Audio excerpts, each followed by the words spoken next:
হাতুড়ে একটু সিরিয়াস পর্যায়ে চলে গেছে এখন। হুম, ওই দুই হাড্ডি তো মাঝখানে ফাঁকা থাকে, ফাঁকাটা বন্ধ হয়ে গেছে। হুম, এখন এরা ওই কিছু জুতার আহ ই করতেছে, সাজেস্ট করতেছে, ওইগুলো তৈরি করে দিবে, ওইগুলো পড়তে হবে, তারপরে আস্তে আস্তে যদি ওই ওই অবস্থায় থাকবে আর কি। আর যদি এটা আহ এইভাবে না করা হয় তাহলে বলতেছে যে হয়তো 2-3 বছর পরে আর এটা পাওয়া রাখা যাবে না, এরকম বলতেছে একটা আর কি।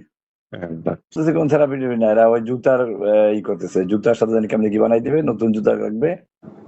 তো বলো ওই জুতাটা পরলে আর এটা বাড়বে না, এই অবস্থা থাকবে। এটা আর ভালো করা তো কষ্ট আগের থেকেই ছিল, এর তো অনেক আগের থেকে এটা আস্তে আস্তে আস্তে আস্তে এই পর্যায়ে চলে আসছে। আমাকে ওই ভিতর থেকে এক ডাক্তার বলছিলেন যে এটা হুম, যদি শুরু থেকে চিকিৎসা করানো হয় তো এটা ভালো হয়ে যেত, কিন্তু যে অবস্থা যাচ্ছে কিন্তু পরে কিন্তু বড় ক্ষতি হয়ে যাবে। এটা ওই ভিতরেরই এক ডাক্তার বলছিল আমাকে, যে আমরা তো মিনিট করে দিলাম, ওরা মিনিট করে দিচ্ছিল ওই সময়।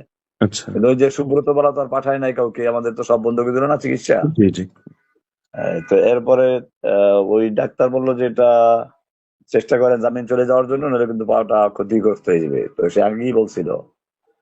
এখন ওই ডাক্তার হচ্ছে সে একই কথা বললো। আর আমি এক্সরে দিয়ে দেখছি নিজেও, যে ওই বাম পাটা যেরকম ফাঁকা আছে দুই হাড্ডির মাঝখানে, ডান পায়ে ওইটা নাই।